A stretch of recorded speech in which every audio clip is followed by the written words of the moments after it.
அனைவருக்கும் வணக்கம். நம்ம இதில் என்ன பார்க்க போனால் நடப்பு நிகழ்வுகள் பிப்ரவரி ஃபர்ஸ்ட் வீக்கான கரண்ட் அஃபேர்ஸ் தான் நம்ம வந்து ரிவிஷன் பண்ண போகிறோம். ஸோ இப்போ நீங்கள் பார்க்குறீங்க இல்லையா, இந்த பிடிஎஃப்க்கான லிங்க் வந்து வீடியோட டிஸ்கிரிப்ஷனில் கொடுக்குறேன். நீங்கள் டவுன்லோட் பண்ணி டெஸ்ட் எழுதிட்டு ஸோ அதுக்கப்புறம் வீடியோ பார்த்தீங்கன்னா கண்டிப்பாக உங்களுக்கு வந்து ரிவிஷன் பண்ண மாதிரி இருக்கும். நீங்கள் TNPSC group 2 group 4 SSC exam அல்லது மெட்ராஸ் ஹைகோர்ட் எக்ஸாம் ஸோ எந்த ஒரு போட்டித் தேர்வுக்கு நீங்கள் படிச்சிருந்தாலும் கண்டிப்பாக வந்து கரண்ட் அஃபேர்ஸ் வந்து ரெகுலராக படிக்கணும். அது அட்லீஸ்ட் 1 வீக் அது 15 டேஸ்க்கு ஒன் டைம் வந்து நீங்கள் வந்து ரிவிஷன் பண்ணணும் இல்லையா. ஸோ ரிவிஷன் பர்பஸ்க்காக தான் நம்ம வந்து தொடர்ச்சியாக வந்து கரண்ட் அஃபேர்ஸ் வந்து நம்ம கொடுத்துட்டு வரோம். இது எல்லாமே நம்ம சேனலில் பார்த்தீங்கன்னா கரண்ட் அஃபேர்ஸ் 2024 சொல்லி தனியாக ஒரு பிளேலிஸ்ட் இருக்கும். அந்த பிளேலிஸ்ட்டை வந்து செக் பண்ணி பாருங்க. ரைட்டா, சரி ஓகே. இப்போ நீங்கள் டெஸ்ட் எழுதிருப்பீங்கன்ற நம்பிக்கையில் நான் ஆன்சர் சொல்கிறேன், அப்படி நீங்கள் செக் பண்ணிக்கோங்க. முதல் கேள்வி பாருங்க. ஃபர்ஸ்ட் கொஸ்டின் பார்த்தீங்க அப்படின்னா, அனைத்து விதமான கிரிக்கெட் தரவரிசையிலும் முதலிடம் பிடித்துள்ள இந்திய பந்து வீச்சாளர் யார் அப்படின்னு சொல்லி வந்து கேட்குறாங்க. ரைட்டா, ஸோ இதுக்கான விடை அப்படின்றத பார்த்தீங்க அப்படின்னா இதுக்கான விடை வந்து பும்ரா. ஸோ பும்ரா பார்த்தீங்கன்னா இப்போ ரீசெண்டாக பத்திரிகை செய்தியில் பார்த்துருப்பீங்க, டெஸ்ட் தரவரிசை பட்டியலில் ஐசிசி தரவரிசை பட்டியலில் டெஸ்ட் கிரிக்கெட்டில் அதில் வேகப்பந்து வீச்சாளரில் இவர் வந்து ஃபஸ்ட்டு பிளேஸ் வந்து பிடிச்சிருக்காரு. தரவரிசை பட்டியலில் ஃபஸ்ட் இடம் பிடிச்சிருக்காரு. இதுக்கு முன்னாடி 2020 ஒன் டே எல்லாம் வந்து பார்த்தீங்கன்னா இதுக்கு முன்னாடி ஃபஸ்ட் இடம் வச்சிருக்காரு. அப்போ 3 விதமான போட்டிகளிலுமே பார்த்தீங்க அப்படின்னா ஒரு முதலிடம் பிடித்த தரவரிசை பட்டியலில் ஃபஸ்ட் இடம் பிடித்த ஒரு இந்திய வீரர் அப்படின்னு சொன்னால் அது பும்ராவை தான் குறிக்கும். ரைட்டா, ஸோ அதனால் ஃபஸ்ட்டு கேள்விக்கு பும்ரா என்பதே இதுக்கு வந்து சரி. ஸோ அடுத்த கேள்வி பாருங்கள்.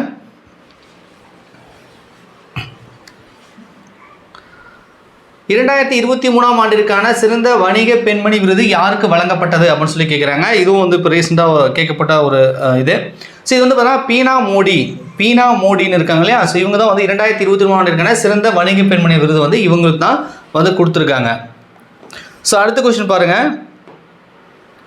ஒருங்கிணைந்த கடல்வாழ் பயிற்சி மையமானது எங்கே நடைபெற்றது அப்படின்னு சொல்கிறாங்க. ஸோ இந்த இது பார்த்தீங்க அப்படின்னா ரீசெண்டாக வந்து கோவாவில் வந்து நடந்தது. ரைட்டா, கோவாவில் வந்து நடந்தது. கோவா என்பதே இதுக்கு வந்து சரி. என்னது? ஒருங்கிணைந்த கடல்வாழ் பயிற்சி மையம். ரைட்டா, எங்கே நடந்தது? கோவாவில். பாதுகாப்பான இணைய தினம் எப்பொழுது அனுசரிக்கப்படுகிறது, அதாவது ஆங்கிலத்தில் சேஃபர் இன்டர்நெட் டேன்னு சொல்லுவாங்க.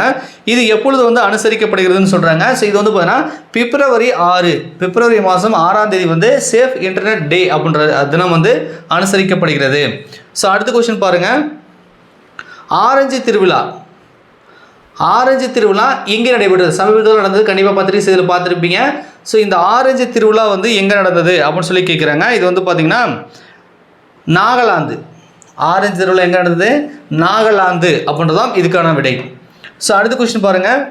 இந்தியாவில் போக்குவரத்து நெரிசல் அதிகம் கொண்ட நகரம். இப்போ ரீசெண்டாக ஒரு ஆய்வு பண்ணியிருக்காங்க. அதில் வந்து சொல்லியிருக்காங்க அதிகமாக ஒரு போக்குவரத்து நெரிசல் கொண்ட ஒரு நகரம் அப்படின்னா இந்திய லெவலில் வந்து இப்போ பெங்களூர் இருக்கு இல்லையா, அதுதான் வந்து முதலிடம் பிடிச்சிருக்கு. ஸோ பெங்களூரில் டிராஃபிக் வந்து ரொம்ப அதிகமாக இருக்கும் போல். ஸோ பெங்களூர் தான் வந்து பார்த்தீங்கன்னா இந்திய நகரங்களில் இப்போ இருக்கக்கூடிய டிராஃபிக் வந்து அதிகமாக இருக்கிறது பெங்களூரு என்பதே சரி. ரைட்டா, ஸோ அடுத்தது உலக புற்றுநோய் தினம் அல்லது உலக புற்றுநோய் விழிப்புணர்வு தினம். ஸோ இந்த தினம் எப்பொழுது அனுசரிக்கப்படுகிறது அப்படின்னு சொல்லி வந்து கேட்குறாங்க. ஸோ இது வந்து பார்த்தீங்கன்னா உலக புற்றுநோய் தினம் வந்து பிப்ரவரி 4ஆம் தேதி வந்து உலக புற்றுநோய் தினம் அனுசரிக்கப்படுகிறது. ஸோ அடுத்தது தந்தை பெரியார் வனவிலங்கு சரணாலயம் எந்த மாவட்டத்தில் அமைய உள்ளது? தந்தை பெரியார் வனவிலங்கு சரணாலயம். பெரியார்னு சொல்லியாச்சு. பெரியார்னு சொன்னாலே நம்ம ஈஸியாக ஆன்சரை கண்டுபிடிச்சிடலாம். ரைட்டா, ஸோ இதுக்கு வந்து பார்த்தீங்கன்னா ஈரோட்டில் தந்தை பெரியார் வனவிலங்கு சரணாலயம் வந்து அமைக்க போகிறாங்க. ரைட்டா, ஸோ ஈரோடு என்பது இதுக்கான விடை. அடுத்த கேள்வி. மத்திய அரசு கிலோ 29 ரூபாய்க்கு, அதாவது ஒரு கிலோ அரிசி வந்து 29 ரூபாய்க்கு வந்து கொடுக்க போகிறாங்க. அதுக்கான அறிவிப்பு வந்து கொடுத்துருந்தாங்க, நீங்கள் கூட பார்த்துருப்பீங்க. 29 ரூபாய்க்கு வழங்கும் இந்த அரிசிக்கான திட்டம் என்ன? இதுக்கு ஒரு பேர் வச்சுருப்பாங்க இல்லையா. ஸோ இதுக்கு என்ன திட்டம், என்ன ஸ்கீம், பேர் என்ன அப்படின்றத சொல்லி கேட்குறாங்க. 1 கிலோ அரிசின்றது 29 ரூபாய். இப்போ மார்க்கெட்லாம் பார்த்தீங்கன்னா 50 ரூபா, 55 ரூபா, 60 ரூபா ஒரு கிலோக்கு வந்து விற்கிறாங்க இல்லையா. ஸோ அந்த அரிசியோட விலையை வந்து கட்டுப்படுத்தணும் அப்படின்னு சொல்லி அரசே என்ன பண்ணுறாங்க, 1 கிலோ 29 ரூபாய்க்கு வந்து கொடுக்க போகிறாங்க. அதுக்கு ஒரு பேர் வச்சுருக்காங்க. அது என்னென்னா பாரத் அரிசி திட்டம். ரைட்டா, இப்போ ரீசெண்டாக வரக்கூடிய பாரத் ஆட்டா, கோதுமாவுக்கு இது மாதிரி நிறைய ஸ்கீம்லாம் பார்த்தீங்கன்னா இப்போ பாரத்னு சொல்லி பேர் வைக்க ஆரம்பிச்சிட்டாங்க. ஸோ அதுலேருந்து ஈஸியாக கண்டுபிடிச்சிடலாம். பாரத் அரிசி திட்டம் 1 கிலோ அரிசி எவ்வளோ? 29 ரூபாய்க்கு வந்து கொடுக்க போகிறாங்க மத்திய அரசு. ரைட்டா, விரைவில் வந்து ஆன்லைனில் கூட ஆர்டர் பண்ணி வாங்கிக்கலான்றாங்க. இப்போதைக்கு ஆஃப்லைனில் வந்து கொடுத்துருக்காங்க. ஸோ அடுத்தது உலக ஈரநில தினம் எப்பொழுது அனுசரிக்கப்படுகிறது? உலக ஈரநில தினம் எப்பொழுது அனுசரிக்கப்படுகிறது அப்படின்னு சொல்லி சொல்கிறாங்க. பிப்ரவரி 2. உலக ஈரநில தினம் எப்போது அனுசரிக்கப்படுது? பிப்ரவரி 2 என்பதே இதுக்கு வந்து சரி. ஸோ அடுத்த கொஷின், தமிழ்நாட்டில் எத்தனை ராம்சார் நிலங்கள் உள்ளன?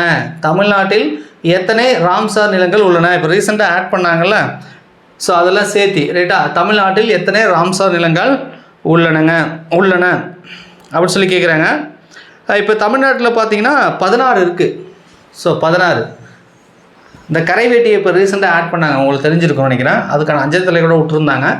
ஸோ இப்போ வந்து பார்த்தீங்கன்னா புதுசாக 2 ஆட் பண்ணாங்க. அது ஆட் பண்ணதுனால 16 ராம்சார் நிலங்கள் வந்து நம்ம தமிழகத்தில் இருக்குது ரைட்டா.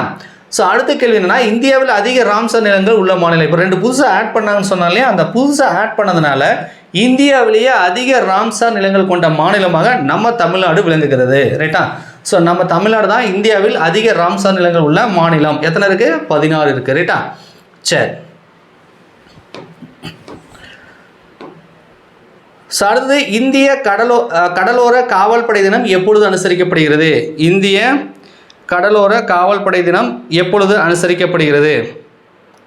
ஸோ இது வந்து பார்த்தீங்கன்னா பிப்ரவரி 1 தான் இந்திய கடலோர காவல்படை தினம் அனுசரிக்கப்படுகிறது.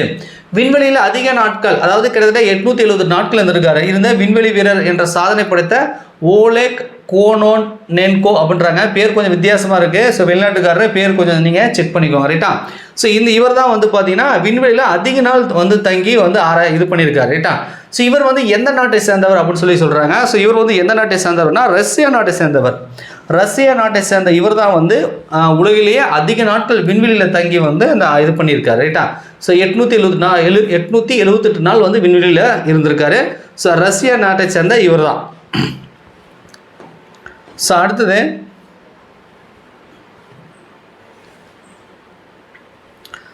சூரஜ் குந்த் மேளா 2024 எதனோடு தொடர்புடையது அப்படின்னு சொல்லி கேட்குறேங்க.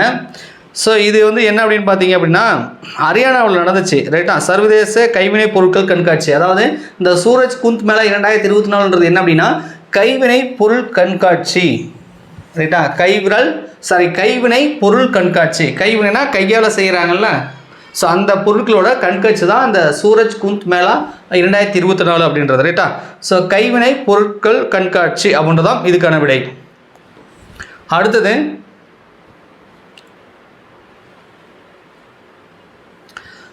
டெசர்ட் நைட் விமானப்படை பயிற்சியில் கலந்து கொண்ட நாடுகளில் பொருந்தாதது எது அப்படின்னு சொல்லி கேட்குறாங்க. அப்போ எதுலாம் வந்து இந்த விமானப்படை பயிற்சியில் கலந்துக்குச்சுன்னு தெரியுதுன்னா எது பொருந்தலன்னு நம்மளால் சொல்ல முடியும் ரைட்டா. ஸோ எந்த நாளில் கலந்துக்குச்சு அப்படின்னு பார்த்தீங்கன்னா இந்தியாவும் ஃப்ரான்ஸும் யுஏஇன்னு சொல்லுவோம்ல ரைட்டா.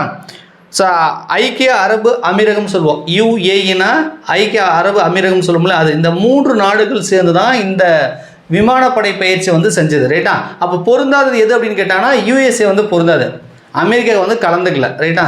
ஸோ இந்த கேள்விக்கு விட வந்து அமெரிக்கா அப்படின்றது தான் இது சரி. ஏன்னா அந்த விமானப்படை பயிற்சியில் அமெரிக்கா வந்து கலந்து கொள்ளவில்லை. ஸோ அடுத்தது, இந்தியாவில் இதுவரை பிப்ரவரி 2024 படி எத்தனை ராம்சார் நிலங்கள் வந்து உள்ளன அப்படின்றாங்க. இப்போ நம்ம தமிழ்நாட்டில் 16 பார்த்தோம். இந்தியாவிலே நம்ம தமிழ்நாட்டில் தான் அதிகமாக ராம்சார் நிலங்கள் இருக்குது அப்படின்றதெல்லாம் நம்ம பார்த்துட்டோம். இப்போ இந்தியாவில் எத்தனை இருக்குது அப்படின்றத நம்ம தெரிஞ்சுக்கணும் இல்லையா. ஸோ அப்போ இந்தியாவில் எத்தனை ராம்சார் நிலங்கள் உள்ளன?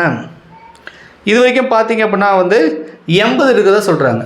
80 வந்து ராம்சார் நிலங்கள் வந்து இருக்குது. எப்போ? பிப்ரவரி 2024. இப்போ கரண்ட்டில் அப்டேட் படி இது ரைட்டா. ஸோ மறுபடியும் ஏதாவது புதுசாக ஆட் பண்ணாங்கன்னா மாறிட்டே இருக்கும், நீங்கள் கொஞ்சம் அப்டேட் பண்ணிக்கோங்க. இப்போதைக்கு அதுதான். ஸோ அடுத்த கேள்வி,